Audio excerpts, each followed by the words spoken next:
Bom, vamos continuar aqui a falar sobre a tragédia do litoral norte. A gente traz hoje um especialista, vamos falar muito aqui sobre como prevenir. Não é isso? A gente precisa falar a respeito da natureza que está sendo devastada e a gente precisa parar de destruir essa natureza. E a gente convidou para conversar com a gente o Rodrigo Jesus, porta-voz de Clima e Justiça do Greenpeace Brasil, geógrafo formado pela Universidade Federal da Bahia com mobilidade internacional na Universidade de Coimbra, trabalha atualmente na elaboração, análise, revisão, organização e divulgação dos planos de ação e projetos sobre justiça climática e eventos climáticos extremos do Greenpeace Brasil. Oi, Rodrigo, é um prazer recebê-lo. Bom dia. Olá pessoal, bom dia, prazer estar aqui conversando com vocês sobre esse assunto. Exato. Como eu já coloquei no começo, né, Rodrigo, a gente precisa falar sobre essa questão, né, da devastação da natureza e a gente precisa parar com isso, porque senão a gente vai continuar assistindo tragédias como essa do litoral norte, né, Rodrigo?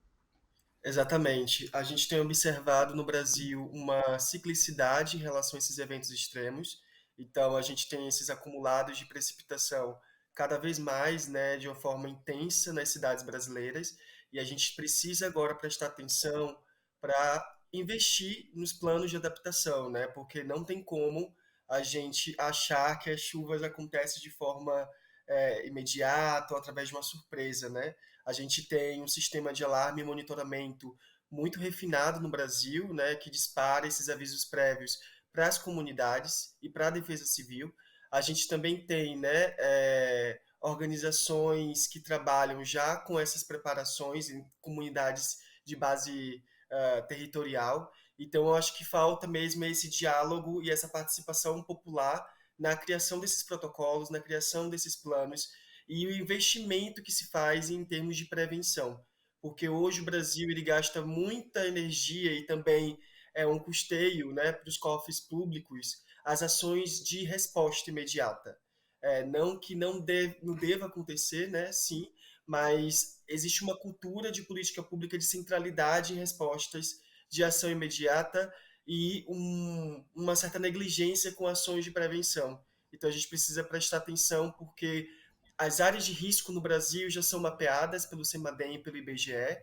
A gente já tem, né, setores da institucionalidade que já trabalham e que já tem um foco específico para trabalhar com prevenção. O que a gente precisa é de mais investimento, o que a gente precisa é de mais diálogo com essas populações, para que a gente possa, né, entender quais são as demandas territoriais e construir com a população local aquilo que pode ser mitigado para enfrentar esses impactos.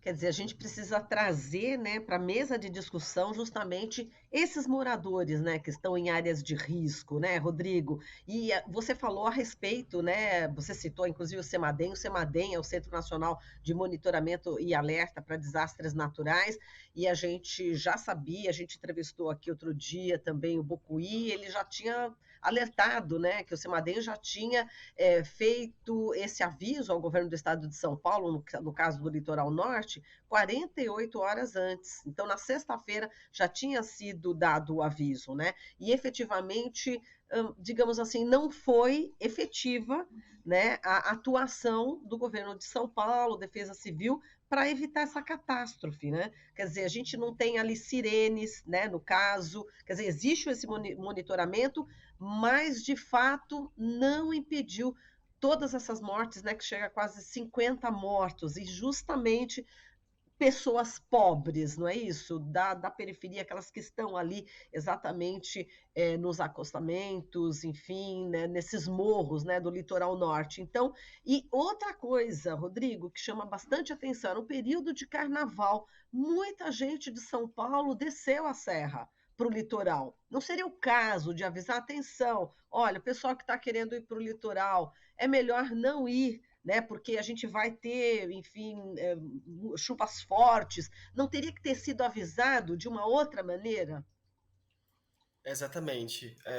Esses avisos prévios servem tanto para alertar ao governo local, né, em relação à preparação em caso de resposta imediata, como foi essa frente, né, de chuvas, né, massas de ar, que avançou sobre o continente, que houve ali uma sobreposição de massas de ar, quanto também preparar a população minimamente para ter válvulas de escape, ou enfim, né, ter evitado aquela região durante esse período que já se tinha um anúncio, um aviso prévio sendo publicado pelo CEMADEM.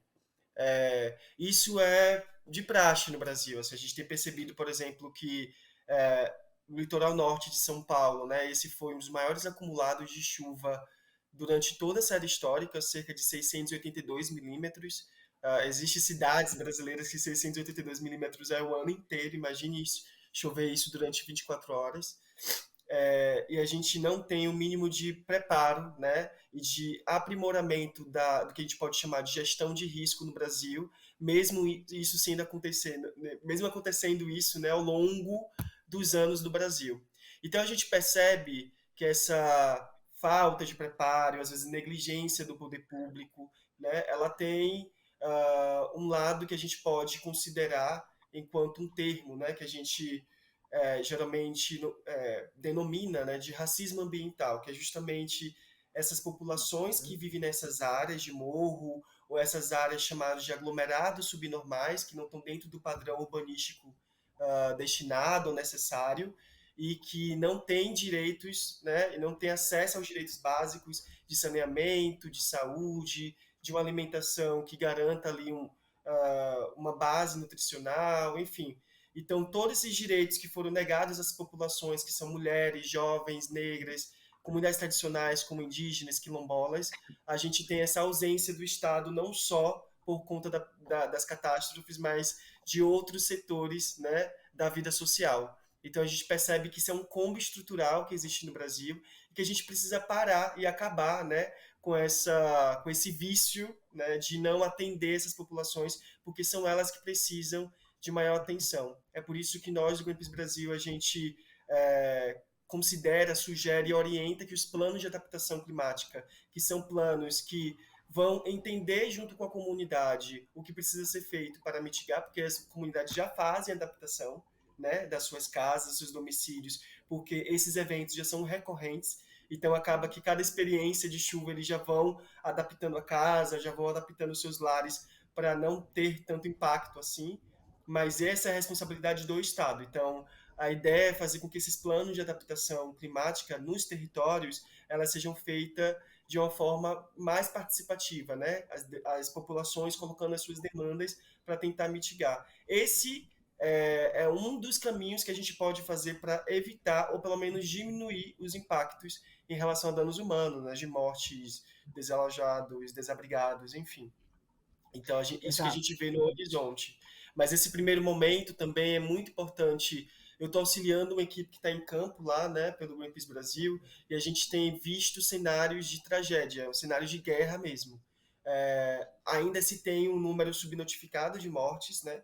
Com certeza, esse número já aumentou. Hoje já fazem 48 mortos desde ontem.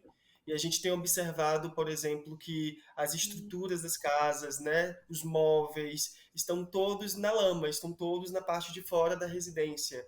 Famílias que não sabem para onde ir porque não se tem, né, um preparo de realocação dessas famílias em caso de uma catástrofe. Também não se tem destinado aluguel social para essas famílias e ainda está nessa resolução aos poucos, tentando entender ali como fazer para garantir o mínimo de conforto para as famílias que foram impactadas.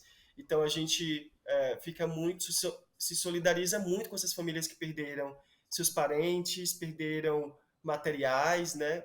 E vem aqui fazer esse reforço para quem puder, né, doar, né, para quem puder compartilhar também redes de doações que estão acontecendo no território, é muito importante nesse momento, mas que também a gente não esqueça, né, desse processo político, de políticas públicas mesmo, né, de pressão e mobilização, para que a gente possa garantir ações de prevenção no território, para que cenários como esse sejam cada vez menores.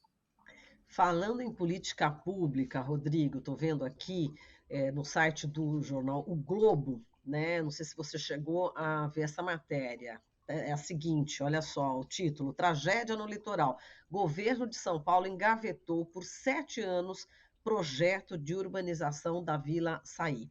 Então, a Companhia de Desenvolvimento Habitacional e Urbano, CDHU, do governo de São Paulo, mantém na gaveta, estou lendo aqui a matéria, né, dando aqui o crédito para o jornal Globo, mantém na gaveta por mais de 7 anos um projeto para urbanizar a Vila do Saí, comunidade onde moravam 34 dos 48 mortos confirmados na tragédia provocada pelos deslizamentos de terra após as fortes chuvas no último fim de semana. O projeto foi elaborado pela CDHU na gestão do Geraldo Alckmin, né, após uma demanda aí da sociedade civil. Portanto, a gente se depara, né, com uma notícia dessas, é realmente revoltante, né, Rodrigo?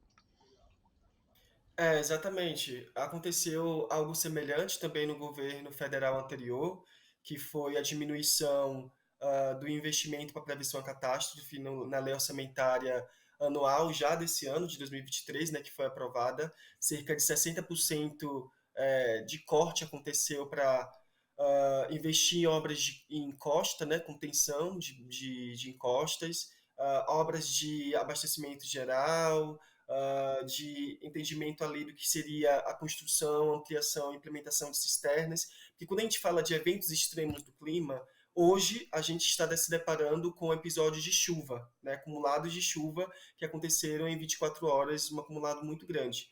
Mas eventos extremos podem ser tornado, ciclone, secas, né? Enfim, tudo que passa da normalidade dentro do que a gente considera padrão, né, climatológico. E a gente tem observado um aumento muito grande de eventos extremos no Brasil. E mesmo observado, né, o INPE, o Instituto Nacional de Meteorologia, o Instituto Nacional de Pesquisas Espaciais, o CEMADEM, que é o Centro de Monitoramento, e a maioria das universidades, grupos de pesquisas que trabalham com clima, né, climatologistas, meteorologistas, mesmo a gente tendo observado e divulgado isso em pesquisas, em relatórios técnicos, a gente percebeu esse movimento contrário do governo da gestão de Bolsonaro em reduzir em 90% e 60% ali as obras de contenção de encosta e as obras de prevenção também à catástrofe. Então existe sim esse movimento, né, do poder público em não considerar isso uma prioridade, né, e não considerar isso como algo importante dentro da pasta e do que deveria ser priorizado, né, para resguardar e salvar as vidas ali que estão nas áreas de risco. É por isso que a gente denomina isso, essa escolha, essa motivação e orientação política, seja institucional, seja através de um representante, de racismo ambiental, porque a ação e a priorização ela parte de uma escolha, né?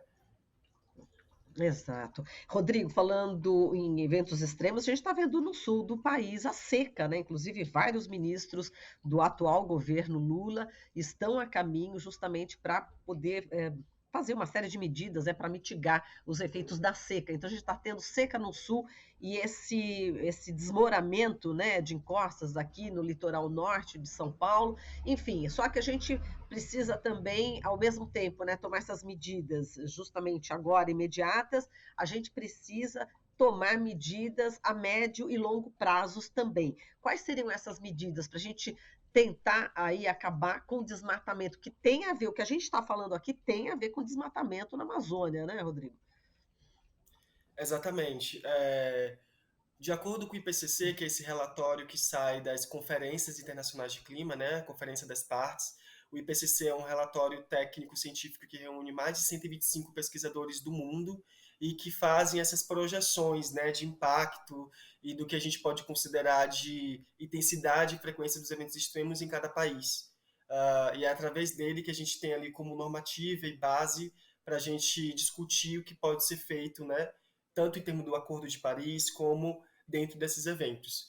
O IPCC ele mostra que se a gente ultrapassar, né, a margem de 1,5 graus da temperatura da superfície, tanto marinha como terrestre, a gente vai ter cada vez mais uma intensidade de secas e chuvas quando a gente olha para a América do Sul, né, nessa porção sudeste da América do Sul, como eventos extremos principais. Então, visto isso, é necessário que todos os planos diretores urbanísticos das cidades, né, todos os planos que garantam ali minimamente a lei e ordenamento do solo, elas possam levar em consideração todos esses cenários, né? Cenários de impacto com o avanço do mar, cenários de impacto com o número de chuvas e o número de soterramento através dessas chuvas, né, do solapamento, cenários de seca em lugares que já sofrem com seca histórica no Brasil. Então, eu acho que é necessário a gente fazer uma revisão e um aprimoramento dessas políticas urbanísticas, né, de direito à cidade que existe no Brasil. Isso precisa ser feito já, né, é emergente, porque elas não levam em consideração esses parâmetros e o cenário que a gente tem hoje em dia já é um cenário de impacto. Uma outra questão que é colocada muito em debate é em relação à mitigação também, né? De como a gente pode, através do PPCDAN, que é o Plano de Controle ao Desmatamento, que foi feito nas gestões anteriores, inclusive do próprio Lula, que foi retomado agora e está sendo instrumentalizado por essa nova gestão, de como a gente pode retomar esse plano que fez com que reduzisse, né, a taxa de desmatamento no Brasil, fazer com que ele também dialogue, né, com todas essas medidas de emissão de gases de efeito estufa aqui no Brasil. Um dos maiores setores é o uso da terra, ou seja, agropecuária e desmatamento, de como a gente pode entender o PPCDAN como um instrumento importante também para mitigar esses eventos extremos. Isso não vai acontecer de uma hora para outra, né? Vai ter um tempo para a gente observar esses dados que de fato estão mudando, mas isso é para já também, né?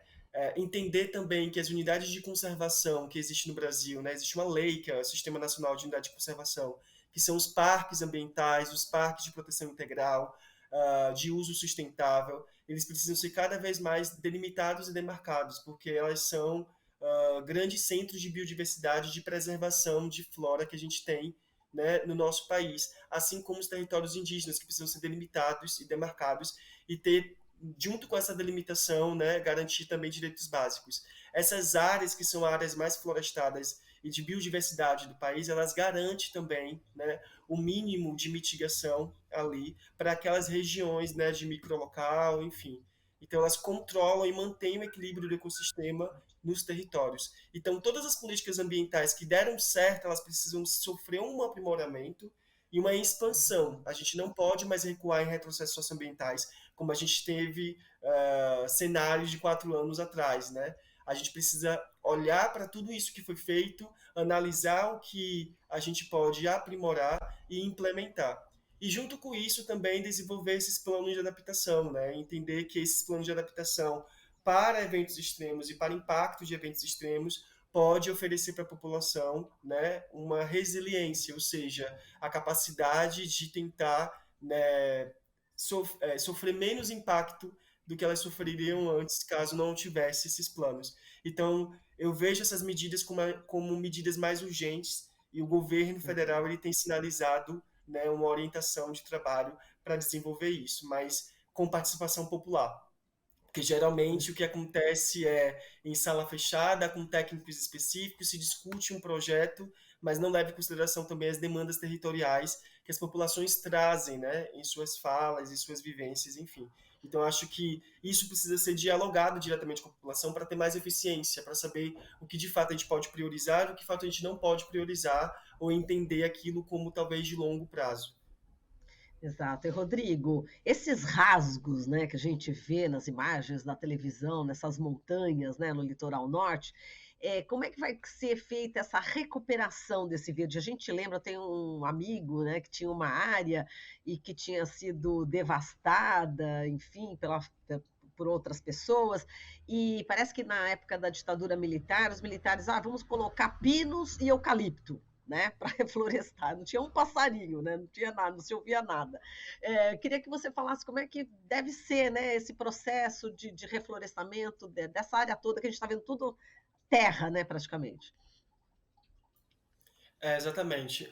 No litoral norte, a Serra do Mar, ali tem uma florística que é muito característica, né, até por causa da preservação daquele parque, da Mata Atlântica. Então, a gente precisa entender quais são as árvores que vão precisar é, ter essa realocação, né, esse reflorestamento naquelas regiões, para ter essa compensação, porque, de fato, a vegetação ou a presença da vegetação, ela cria uma barreira ali para garantir um menor escoamento superficial do solo.